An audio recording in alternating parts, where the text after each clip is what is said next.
YouTube, what's up? It's your boy, man. You already know who it is, man. I had every intentions on bringing y'all, the latest updates in the cryptocurrency market, cryptocurrency world in general. Give y'all some brief news. The crypto market cap is currently at 210 billion. Last time I checked, Bitcoin dominance was about 52.8%. And interesting news, I'll show you guys real quick. That bull Steve Wozniak is on point with that blockchain life, getting involved, with a blockchain company called Equi. And pretty much he said his approach is not like a new currency or something phony where an event will go up in value. It's a share of stock in a company. So pretty much, he goes in, how he got started with, the blockchain, what led up to his involvement and becoming a partner in the blockchain and with the startup, his company that he mentioned in this article. But the main thing I want to talk to you guys about, not necessarily about crypto, but I'm going to tell you how it ties into crypto for me, is this tweet right here.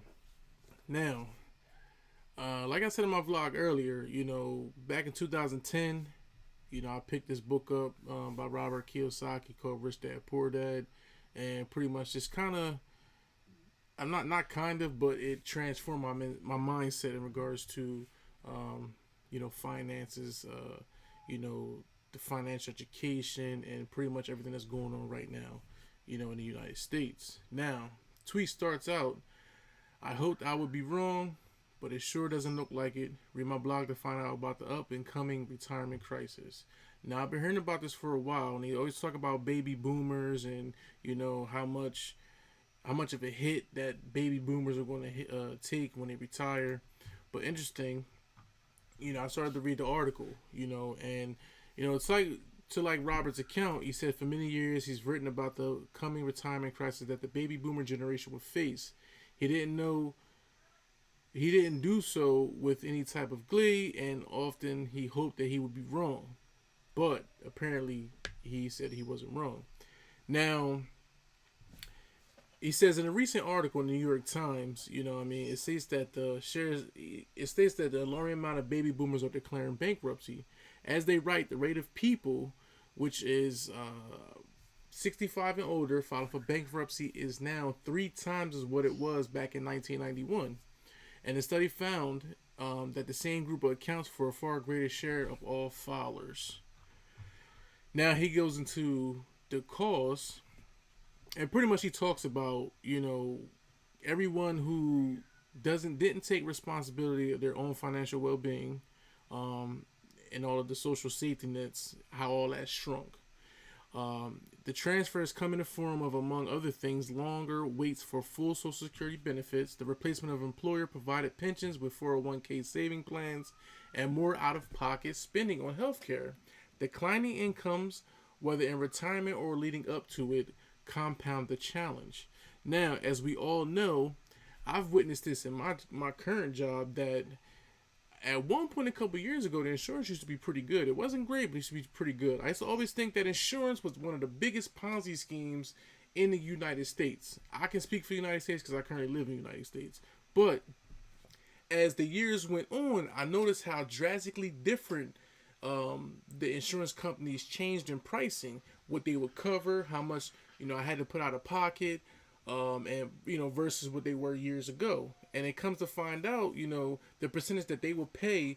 Say if I had, God forbid, and I thank God I didn't have like a major health risk or anything like that, but how much I would have to come out of pocket, my own physical pocket, versus how much would the actual insurance pay. Now we pay all this money in the insurance, to have insurance to be covered, and just for us to have to come out, because they're only paying about 60, 70, 80% of that, those doctor bills. Another thing he talks about, he goes into, it says the article goes on to share sad stories about how many people who are struggling financially in their old age, many of whom are working low-wage jobs, making less than they ever have in their life in order to supplement their meager Social Security checks. They also stated that, people who want to retire at the age of 65, they can barely make ends meet with their Social Security funds, especially if they didn't have a pension. I know family members who work their entire lives, go to retire, and they're still working um, part-time jobs just to keep up with ends meet, keep up with bills and things like that. And how much work can you do if you're that up in age, if you're not like physically or physically fit, we'll say, or you wasn't actively keeping up with your health and things like that. What if you had you know arthritis or something like that? You get arthritis or whatever, you pain, and you got to worry about getting up and working for your part-time job. And at this time in your life, you should be actually reaping the benefits of retirement. You should be out here traveling, you should be out here enjoying life and spending time with family, just all around having good times and having fun. That's not happening nowadays. So I can only imagine what's going to happen when I get up in age, or it's time for me to retire.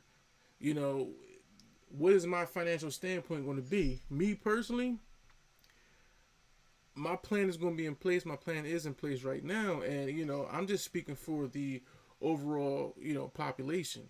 It's the simple fact that I want to avoid not having to work just to keep up with ends meet. It all starts now. It should have been started a while ago. You know what I'm saying? When you're trying to understand how the financial what's the word I'm looking for? Just the whole financial world works. When it comes to you taking care of yourself and you got a family and things like that. Now, one of the more important things that he also talked about, in this article, which I'm gonna highlight here, it says, as the article states, a large part of the financial problems that baby boomers face today is due to the fact that have to fend for themselves when it comes to retirement. Exactly what I just spoke about. A while back, I wrote an article called "Are You Prepared for a Lifetime of Work?" That's very deep. In it, I shared the recent history of money and rise of the 401k in the U.S.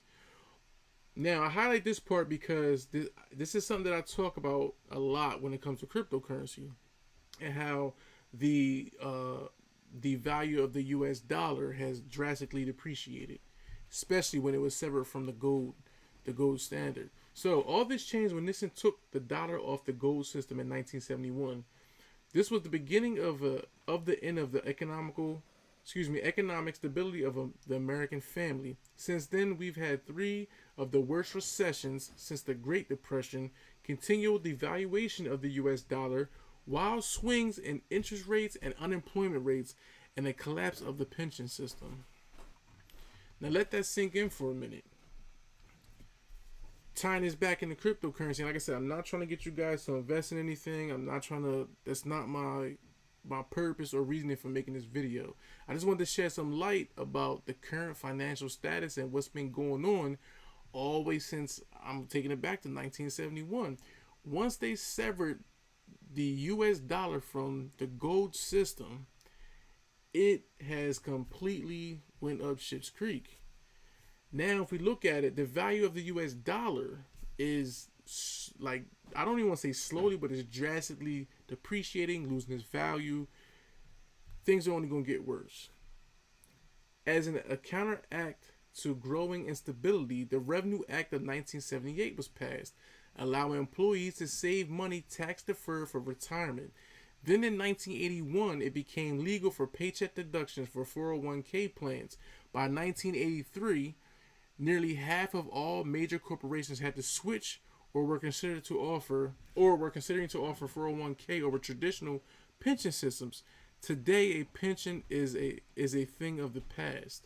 So that's pretty much saying how, due to the fact that they severed the U.S. dollar from the gold, they even had to reinvent or go in another direction when it came to pension. The great tragedy of this switch is that while the rules of money were changed and education about money was not, a majority of baby boomers was raised to understand the old rules of money. This is where it gets interesting, because this is something that we've been programmed. I know specifically growing up in the city, we've been programmed this way, even in families. See, the thing about it with families, your families want to give you the best information that they know how. So if you think about it, our families were based and born in the industrial age. Right now, I always talk about how we were right now in the informative age, information age or whatever, and things are different. Just as well as the system of working and everything is different as well. Now listen to what he says in this article. It says, A majority of baby boomers, I'm gonna highlight this because this is very important, and this is just some common sense financial information, man. A majority of baby boomers were raised to understand the old rules of money. Go to school, get a job, get a house, save money, and invest in a diverse portfolio of stocks, bonds, and mutual funds. Unfortunately, those old rules of money don't work in the new world of money, a world where you have to know how to invest in order to succeed. And unfortunately, many baby boomers have outsourced their retirement investing to brokers who are broker than them. People are really just sales arms for the financial industry. I'm gonna leave a link to this article in the description below, man, because I think that this is very, very interesting. Now of course Robert's point of view, invest in real estate and invest in things that are going to have a return of investment for you, which I do agree with it, and you got to understand something too. When you read stuff like this, whatever, coming from Robert Kiyosaki, a lot of his money came from his seminars, trying to get people set up, buying, purchasing, and investing in real estate, which I don't knock. I mean, people got to make money. People take advantage of that, and the people, they gotta make their money somehow, some way. You know what I'm saying? He's a financial guru, whatever. I read a couple of his books. I actually got several of his books, including one book, The Midas Touch, with Donald Trump. I don't care for Donald Trump. It's my political rant. I don't care for Donald Trump as a president, but Donald Trump was my man prior to being president, on a business standpoint. So I always put that out there. People who know me, know I talk about that as well. It's... And then real quick, it says, take a look at your portfolio of investments. Do you think that you have enough cash flow to cover your expenses each month? If you're like most people, the answer is no. Rather than have cash flow, most people have a strategy to pull money out of a savings account, like a 401k each month. This is not income, it's savings, and it will eventually run out. Now, to tie this back into cryptocurrency, at least with cryptocurrency, you know what I'm saying? We, at one point, I consider people who invest in cryptocurrency now are considered the 1%. We own our own coins, have no government influence. Yeah, our system right now is very volatile. It's gonna go up, it's gonna go down, whatever. But we are in a new age. We are the 1% in this world of cryptocurrency. So investments, cash flow. At some point, when this price starts to spike back up, this is when we're really going to appreciate the cryptocurrency. As the value of the US dollar continues to depreciate, and over time, that's going to be eliminated. It's just like they used to have a barter system back in the day. They did barter trading. You know what I mean? It wasn't until, they didn't want to carry pieces of gold and things like that. And so they came up with this way of making a piece of paper that was pretty much attached to a bar of gold, or gold that was attached to that piece of paper, that thing you would use to give to a person. That used to symbolize that you were good. You could pay for this, you could pay for that, because you have gold that was attached to that piece of paper. Now that ever since they severed that tie, it's been downhill. And as you can see, like I always say, the value of the dollar is going to always depreciate down to zero. Then what are they going to use next? What are they going to trade next? Think about it. What age are we in? We're no longer in the industrial age. We are in the tech age, the information age. They're going to go with the times. Everything you do is on your mobile device. Almost everything you do. You can control. You got a smart home. You got a smart thermostat. You can control your smart thermostat. You can purchase items from your... my missed call. You can purchase items from your cell phone. You can look things up on your cell phone. You can send money from your cell phone. You can do whatever you want and need to do in your everyday life, all from a mobile device, not even a cell phone. You got tablets, computers, and things like that. Everything is going to a digital age.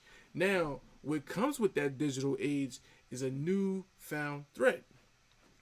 People are so worried about, other people using cryptocurrency to buy drugs, guns, and a bunch of illegal things or whatever, but they fail to realize, or they don't want to acknowledge the fact that people have been buying drugs, guns, and doing whatever else thing illegal with their little dirty paper money. So think about that, for example. Now, the new threats we have are the hackers, the people who's going to be breaking in your accounts, trying to steal your cryptocurrency, your digital currency or whatever. You understand what I'm saying? So It's only a matter of time before the banking system fails, and it's going to be a massive, massive, massive hardship on the country. It's going to banking system going to fail, and then what are we going to go to? They want to go to the safest bet, and that's going to be the blockchain. That's going to be cryptocurrency. That's how I personally feel. I'm not telling you go out here. You see this video. Oh, I need to go buy some cryptocurrency. I'm not trying to put FOMO out there. I'm not trying to put FUD out there. I'm just telling you facts. Always do your own research. Always be ahead of the game. Always try to find ways to bring a cash flow in, bring money in. And the best way to do it right now, if you ask me, is on the internet. So I just wanted to bring y'all this quick video, man. Like I said, I was going to do a crypto video, but I was like, you know what? This is more important right now. This is something about the finances. This is something that's happening in real life. And unfortunately, we are in a realm, a world or whatever, that we are forced to use the government issued currency, which is the US dollar. If you're in another country, it's a peso. If you're in another country, it can be a euro. Whatever your form of government currency it is, that's what you're forced to use until they acknowledge cryptocurrency.